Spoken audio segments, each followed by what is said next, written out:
Vamos começar agora a teorizar um pouquinho sobre verbo, tá certo? Já viu conjugação, já viu uma série de coisas aí, etapas importantíssimas para você que quer dominar o assunto verbo e está se preparando aí para esses concursos que estão aí na sua porta, né? Tranquilo. Vamos agora para uma segunda etapa, tá certo? Você já aprendeu a conjugar, aquela coisa toda. Vamos avançar para alguns pontos também muito importantes em relação a essa parte de concurso, que é a teoria, da aplicação mesmo, da teoria em relação a tempos, a flexão verbal de uma forma geral. Vamos avaliar o que é um tempo presente, pretérito, futuro, que tipo de flexões o verbo pode sofrer e daí para frente a gente vai avançando também aí, claro, não só nessa parte da teoria do aspecto verbal, mas também em relação aí a flexões de uma forma geral, emprego de tempo, pretérito perfeito, imperfeito. Vamos dar uma viajada agora, tá certo? Mas é bem tranquilo, só para você fundamentar, para você ampliar um pouco mais esse seu conhecimento nessa parte de verbo aí. Fechado então? Vamos seguindo? Teorizando um pouquinho sobre verbos, vamos lá, vamos conhecer a questão dos tempos verbais. Veja aí. Bom, como a gente já aprendeu a conjugar, então você vai começar a observar exatamente essas características básicas. Olha só, você sabe que o verbo, né, é a palavra que apresenta o maior número de flexões, lógico. Olha só que interessante. O verbo ele pode se flexionar em modo, em tempo, em número, pessoa, voz e aspecto. Olha só, são várias formas de flexão, são várias características importantíssimas em relação ao verbo, tá vendo aí? De novo, tempo, modo. Claro, isso aqui você já sabe. No modo indicativo, subjuntivo e imperativo. Lembra que já estudamos todos eles? O tempo verbal também já estudamos. O tempo presente, o pretérito e o futuro. O número, você já sabe, singular ou plural, primeira, segunda ou terceira pessoa. A voz, a gente ainda vai estudar, que é aquela história de voz ativa, voz passiva, reflexiva, lembra? E o aspecto verbal, lembra? Lembra não, né? Isso aqui pouca gente estuda, a gente vai dar uma olhada nisso, hein? O aspecto durativo, incoativo, frequentativo e por aí vai. Vamos lá. Vamos relembrar então um pouco a flexão de modo, tá? Em relação ao verbo, vamos lá? Olha só. Fundamentando um pouquinho aquilo que a gente já estudou de forma prática, né, na conjugação, a flexão de modo ele está colocando aí as diferentes formas apresentadas pelo verbo, indicando a atitude do falante. Olha só, gente, o modo verbal, ele representa a atitude do falante, percebeu? Claro, em relação ao processo verbal. Então, será que a atitude está certo daquilo que ele fala? Quando ele tem certeza daquilo que ele fala, eu conjugo o verbo na forma indicativa. Se ele não está certo, se ele tem dúvida daquilo que ele está falando, claro, qualquer elemento de dúvida ou de hipótese, irei utilizar, claro, ou utilizarei o verbo no subjuntivo.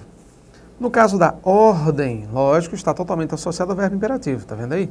E por aí vai, né? As formas nominais e tudo, então, ó. O mais importante é você começar a perceber essa questão do processo verbal e do estado, da atitude que o falante assume em relação ao tempo, ao processo verbal mesmo. Então, essa postura, muitas vezes, tem sido utilizada pelas principais bancas examinadoras em relação a conteúdo, como se fosse interpretação de texto. Você trabalha a linguística, né, o aspecto das abordagens linguísticas, gramaticais, do verbo, aquela coisa. Mas muitas vezes, no trecho acima, o autor revela dúvidas acerca da atitude a ser praticada, lá. Se de alguma forma ele diz, o autor expressa uma dúvida em relação àquilo. Se ele expressa dúvida, é porque o verbo utilizado na frase está em que modo? Ora, a gente já estudou isso aí, vamos lá, você. Não prestou atenção? Foi uma pergunta, acabei de fazer a pergunta. Não prestou atenção, não? Presta atenção, rapaz, olha só. Se o falante revela em qualquer frase uma dúvida ou algo, alguma coisa em relação à incerteza daquilo que ele está falando, o verbo está conjugado em que modo? Pois é, o verbo está no modo subjuntivo. Lembra que a gente falou? Se ele está convicto daquilo que fala, se ele está convicto mesmo, o verbo vai ser trabalhado seguramente no modo indicativo aí. Beleza, então? Muito cuidado com a diferença, tá? Indicativo, subjuntivo e imperativo são os modos, a gente vai dar uma olhada agora. Veja aí. Olha só.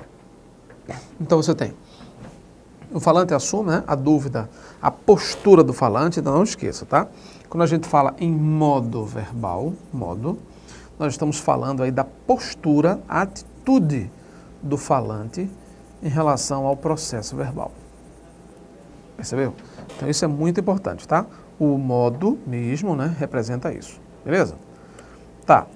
Mas, ó, quais são os modos, então, existentes na língua portuguesa? Nós já conjugamos, já aprendemos a conjugar, vamos só relembrar. O modo indicativo. Gente, todo e qualquer verbo no modo indicativo, de alguma forma, né, traz, nós já vimos, o fato, um fato verbal de alguma forma, tido como certo. Olha só, tá vendo aí? Então, no indicativo, a atitude é objetiva, o autor revela maior objetividade em relação à atitude percebeu? Se ele disser uma questão, se ele colocar uma questão lá, parecida com a interpretação de texto, em que ele coloque lá, por exemplo, revela uma atitude objetiva, gente, a atitude objetiva em relação ao processo verbal, percebeu? É sempre evidenciada pelo modo indicativo. Então, os verbos conjugados no modo indicativo, ele traz uma atitude objetiva em relação ao processo verbal. Percebeu? Uma atitude clara, objetiva, é isso e pronto. O fato abordado, o fato expresso por esse processo verbal aqui, é um fato certo. Certo? Preciso, isso mesmo. Se eu disser, Cláudia ama a sua família. Quando eu digo Cláudia ama a sua família, claro, esse fato é certo. O verbo amar está escrito aqui, está expresso no presente do indicativo. Se ele está expresso no presente do indicativo, claro, eu já sei que esse fato é certo. É um fato preciso. Está vendo aí? A atitude é essa, ama e pronto. No caso do subjuntivo, veja a diferença agora, gente. A atitude agora passa a ser subjetiva. Veja que agora você entra no campo das suposições, das hipóteses. Uma atitude objetiva é uma coisa mais palpável, que acontece e pronto. Entendeu porque é que ele está falando de certeza? Então, quando você fala no modo indicativo, as formas verbais do indicativo expressam uma atitude objetiva. Então, não é opinião, não é achismo, é e pronto. É isso e acabou. Percebeu? Aqui não, você já está supondo. Então, a atitude subjetiva diante do processo verbal, essa questão da emoção, da dúvida, sobretudo dúvida. Percebeu? Nesse caso aí, a dúvida, principalmente a hipótese, o caráter hipotético de alguma coisa, evidencia essa atitude subjetiva do falante em relação ao processo verbal. Percebeu? Então, muito cuidado. O subjuntivo expressa dúvida, hipótese. Jéssica falou que talvez vá ao shopping. Tá vendo aí? Então, ó, essa dúvida, essa subjetividade, talvez vá. Deu para perceber aqui o vínculo? É dúvida mesmo. Então, tá. Mariana quer que a convidem para a festa. Tá, ela até quer, mas ela não sabe se será convidada. Deu para entender isso? Então, ela quer que a convidem para a festa. Só que ela não tem certeza de que esse convite, né, se esse convite realmente irá acontecer. Deu para perceber? Ela quer, o desejo existe, mas o ato de convidar não passa de hipótese, de cogitação, de possibilidade. Certo isso, gente? Vamos lá. Se Bianca quisesse, venceria a competição. Tá vendo aí? Se Bianca quisesse, venceria a competição. Gente, fácil, ó. Quando você coloca se Bianca quisesse, logicamente você tem aqui, ó. Se ela quisesse, venceria a competição. Tranquilo, tranquilo. Tá aqui, ó. Então, muito cuidado. Da mesma forma, você tem dúvida nesta segunda frase, você também apresenta uma dúvida nesse contexto da terceira frase aqui. Percebeu então? Então é muito importante que você observe a característica desses modos verbais, do indicativo e do subjuntivo, entendendo claramente. Quando você expressa dúvida, hipótese, quando você cogita alguma coisa, você está percebendo que a frase deverá ser construída no modo subjuntivo. No caso das ações certas, convictas, reais, você já tem claramente aí uma forma verbal indicativa. Uma observação importante. No indicativo, só existe um verbo, olha só, uma forma verbal, um tempo verbal, né? Um tempo verbal que expressa possibilidade, hipótese, dúvida, mesmo sendo indicativo. Anote aí. O futuro do pretérito. Pode anotar. Não sabe o quê? Tá bom, vou falar de novo, olha só. O futuro do pretérito é o único tempo verbal do indicativo que expressa possibilidade, que expressa hipótese. Entendeu? Porque geralmente o futuro do pretérito ele vem associado ao imperfeito do subjuntivo. Futuro do pretérito, ria, nós já estudamos, com o imperfeito do subjuntivo, se. Lembra? Pois é. Essas duas formas verbais, quando relacionadas umas com as outras aí, uma com a outra no caso, você percebe logo, existe um valor de hipótese, um claro valor de possibilidade e não de certeza. Já então, se liga aí, tá? Vamos lá, continuando, acompanha aí. Beleza, então, subjuntivo indicativo, logos, vamos embora. E o modo imperativo, como é que fica? Gente, ó, No modo imperativo você tem aí, né? Uma atitude de interferência. Olha só.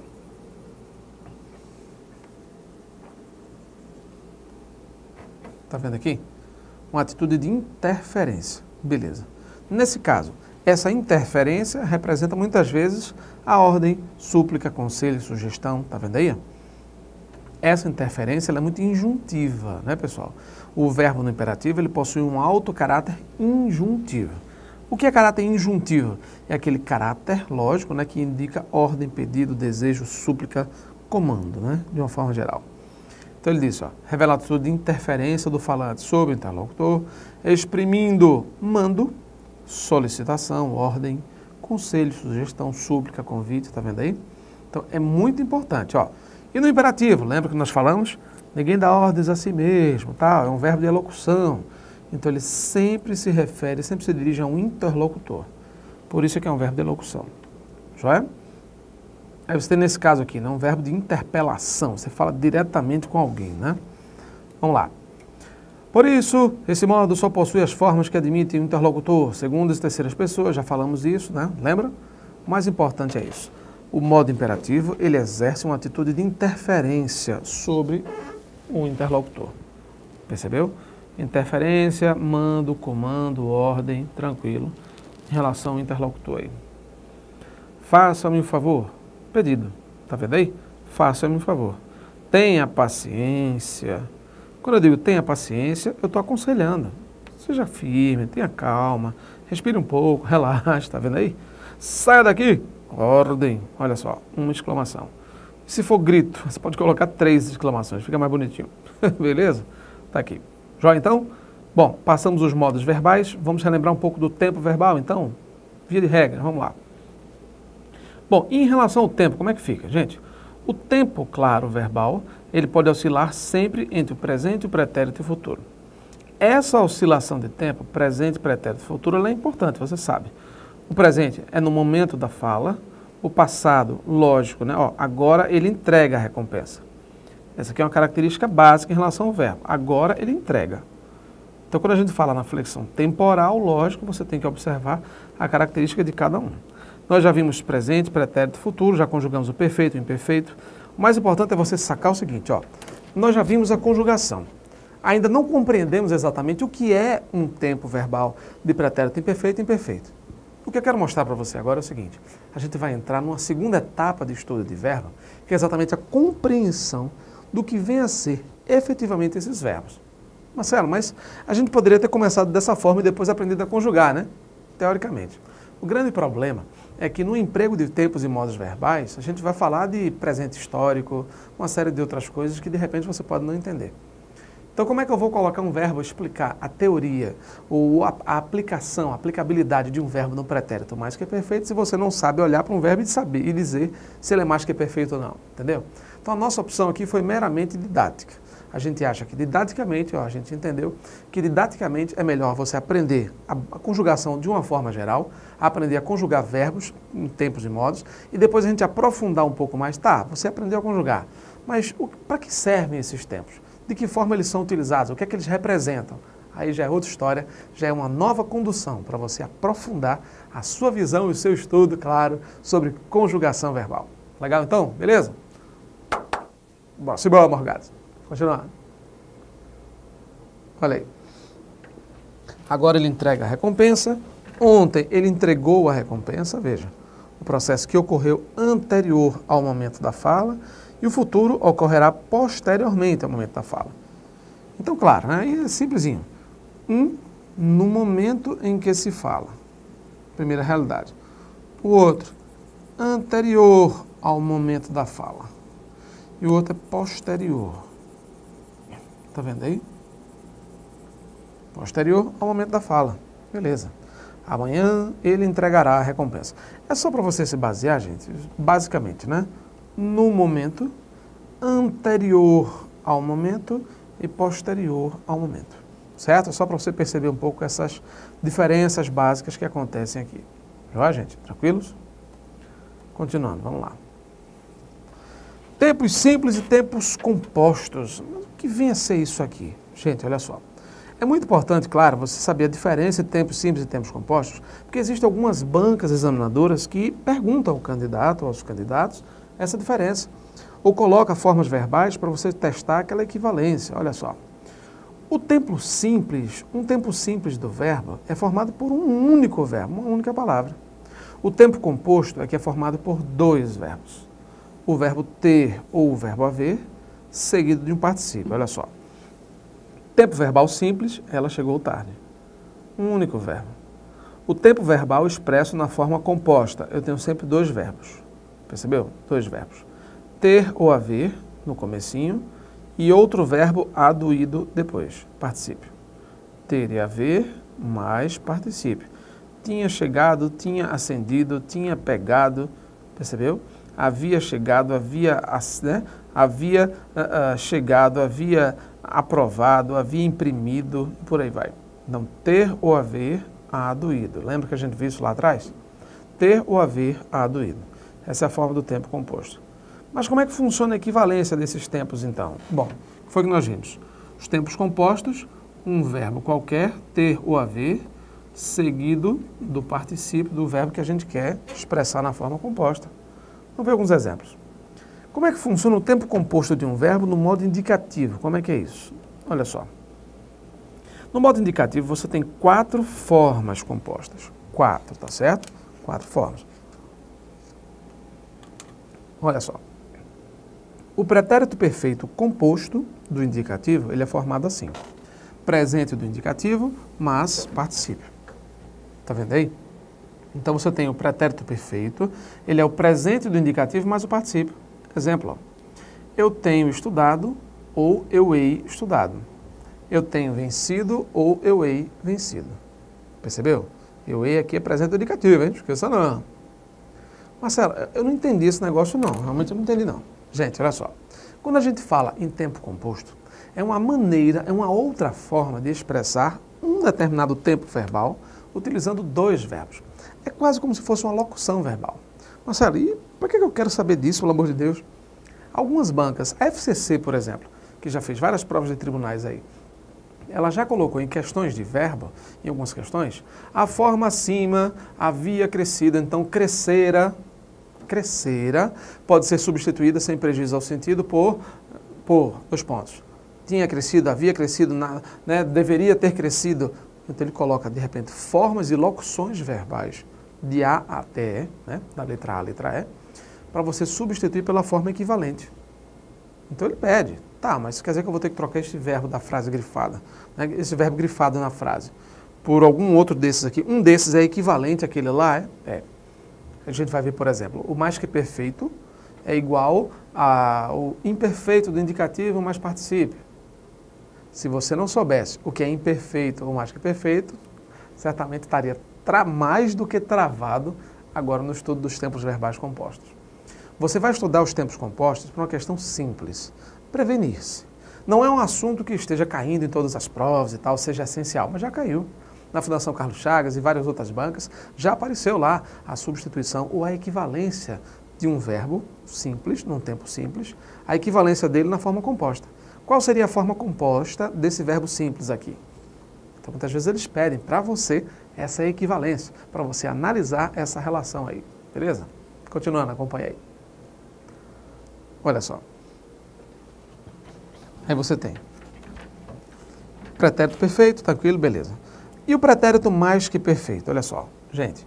O pretérito mais que perfeito, ele é representado na forma composta. Ó, o pretérito perfeito, ele é equivalente, ao presente do indicativo mais o particípio. Pretérito perfeito composto. E o mais que perfeito? Gente, o mais que perfeito composto, o pretérito mais que perfeito composto, que é aquele que a gente viu, ra, lembra? Ele é representado pelo pretérito imperfeito, estamos falando de indicativo. O mais que perfeito composto é representado pelo pretérito imperfeito mais o particípio. Então, por exemplo, se eu quisesse o verbo estudar, vamos lá. O verbo estudar no mais que perfeito, a forma simples do verbo estudar, do pretérito mais que perfeito, você sabe, estudara. Percebeu? Então você tem aqui o verbo estudara. Legal. Esta é a forma estudara. Tranquilo. Se estudara é o pretérito mais que perfeito, simples, do verbo estudar, qual é a forma composta desse pretérito mais que perfeito aqui?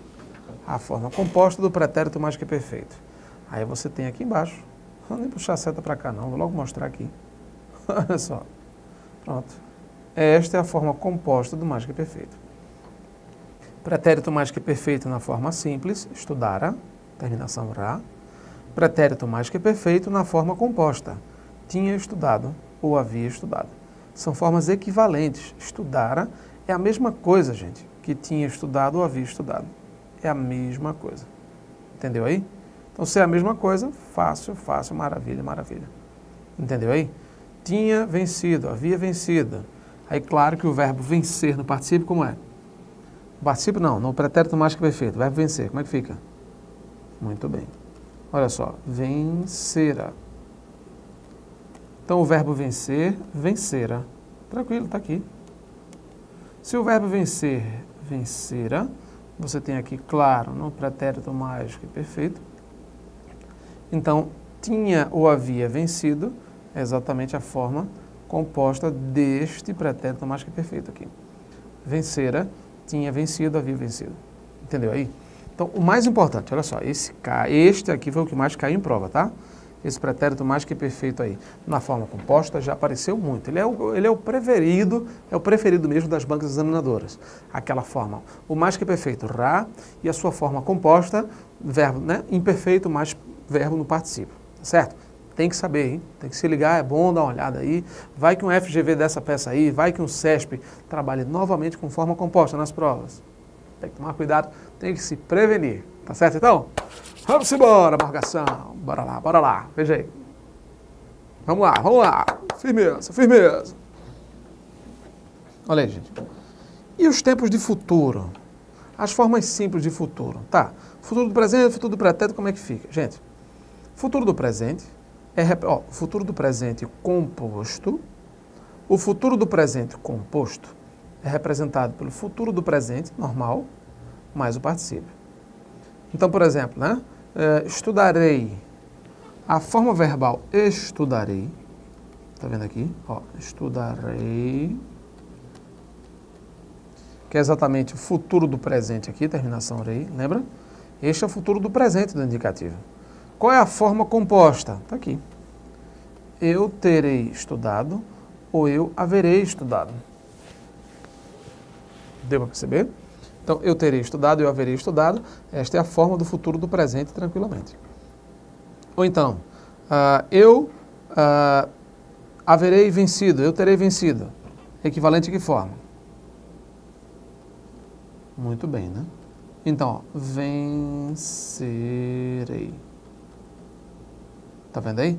Então, da mesma forma, você tem vencerei, tá aqui, ó. É a forma simples, é o futuro do presente simples, futuro do presente simples, do verbo estudar, do verbo vencer, tá aqui. A forma composta equivalente. Então, se alguma prova de concurso, se substituíssemos a forma verbal, estudarei por terei estudado ou haverei estudado, não ocorre, né, prejuízo sintático, correção gramatical, incorreção gramatical, erro, incoerência, verdadeiro. Entendeu aí? Então, o mais importante de você conhecer as formas compostas é simplesmente você perceber a equivalência, esse princípio de equivalência aí. Uma forma é igual a outra. Estudara é igual a tinha estudado. Vencerei é a mesma coisa que hei vencido, ou terei vencido, e por aí vai. É só você observar formas sinônimas, formas equivalentes, tá certo? Então, se liga, vamos lá, continuando. Olha aí. Aí você tem, e o futuro do pretérito? Olha como é fácil. Gente, o futuro do pretérito de um verbo qualquer, né? Por exemplo, aqui o verbo estudar, o verbo vencer de novo. Qual é o futuro do pretérito, gente? Do verbo estudar e do verbo vencer. Vamos estar aqui embaixo. Do verbo estudar, é?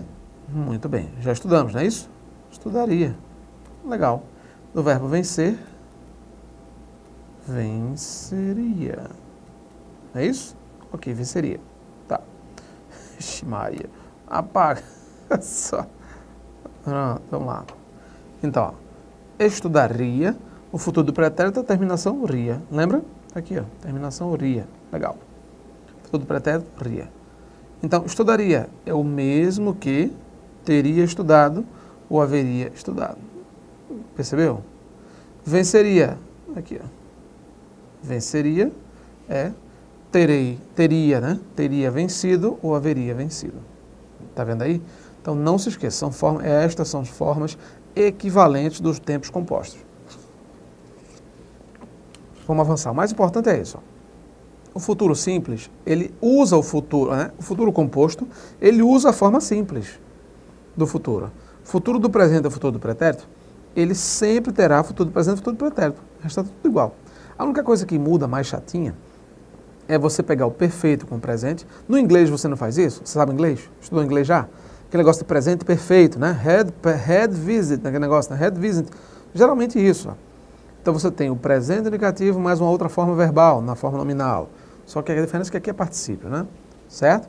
Mas é tempo composto, do mesmo jeito. Presente, o pretérito perfeito, pega o presente. Pretérito mais que perfeito, um pouquinho mais do que esse, aí você já pega o imperfeito. Certo? E os tempos de subjuntivo? Esses são mais fáceis. Os tempos compostos no subjuntivo são três. Então é simplesinho. O pretérito perfeito, Marcelo, pretérito perfeito no subjuntivo tem. Por incrível que pareça. Você não tem imperfeito no subjuntivo? Quantos tempos verbais nós já estudamos no subjuntivo? Quantos tempos? Bora lá. Subjuntivo, quantas formas verbais? 3. Quais são? Presente, imperfeito e futuro. Não tem isso? Presente indicativo, imperfeito do indicativo e futuro. Nessas 3 modalidades verbais, o que você faz? Mesma coisa. Pega o presente mais o particípio, o imperfeito mais particípio, o futuro mais particípio, na mesma lógica que a gente acabou de ver. No indicativo não tem isso? Você tem isso no indicativo e agora, exemplo prático, também você terá isso aí na mesma forma do subjuntivo. Fechado? Vamos continuar. Veja aí. Olha aí, gente. No modo subjuntivo, aí você tem aí, ó. Né? Olha só, vamos só comparar com o anterior. O pretérito perfeito composto no indicativo é o presente do indicativo, seguido de particípio. Pretérito perfeito composto na forma indicativa, presente do indicativo com particípio. Agora, o pretérito perfeito composto do subjuntivo não pode usar presente do indicativo. Tem que usar presente do subjuntivo. Está percebendo aí a semelhança? É a mesma coisa, gente. A diferença é que aqui agora é subjuntivo, então o presente será do subjuntivo. Mas continua somando com particípio. Percebeu? Então é tenha estudado, haja vencido, tenha vencido, tá aí. Tá. E o mais que perfeito, olha só. E o mais que perfeito composto do indicativo. O mais que perfeito composto do indicativo não pega o imperfeito do indicativo. Mais que perfeito composto do indicativo. Mais que perfeito composto, pega o imperfeito do indicativo. E se for do subjuntivo? O mais que perfeito do subjuntivo vai pegar um imperfeito do subjuntivo. Está aqui, ó. Entendeu ou não? Vai pegar um imperfeito do subjuntivo. Certo isso? Tivesse estudado, houvesse estudado, tivesse vencido, houvesse vencido e por aí vai. Percebeu? Está aqui, ó. Futuro do presente. Olha só. No futuro do presente você tem futuro do subjuntivo. Porque só tem um futuro. Olha só. Na forma antiga. Futuro do presente, pega o futuro do presente. Do indicativo. Tá. E o futuro do presente subjuntivo? Futuro do presente do subjuntivo, eu pego no futuro do subjuntivo. Está aqui, ó. A diferença é só essa. Você trabalha com os 3 tempos do subjuntivo. Percebeu? Os 3 tempos. Então, eu pego o imperfeito. Se ele tivesse estudado, tá vendo? Mais que perfeito do subjuntivo, tá certo? Se ele houvesse estudado, se ele houvesse vencido, se ele tivesse vencido, tá aí. Futuro do presente, quando eu tiver estudado, quando eu houver estudado, tiver vencido, houver vencido, percebeu? Simplesmente isso aí, simples assim, normal. Essas são as formas compostas. Beleza, então? Tranquilo? Cuidado, hein? Tempos simples e tempos compostos. É importante observar a diferença. Na prova de concurso, isso aí poderá cair para você como substituição de equivalência. Tá? A forma verbal tal pode ser substituída sem prejuízo algum ao sentido e à correção gramatical do texto pela forma tal. Então, geralmente nas bancas, eles colocam sinônimos. Você tem que observar qual é a equivalência. Cantara é a mesma coisa que tinha cantado? Por aí vai. Entendeu a história? É assim que eles vão perguntar. Beleza, então? Próxima aula a gente segue com exercícios e mais teoria. Até lá.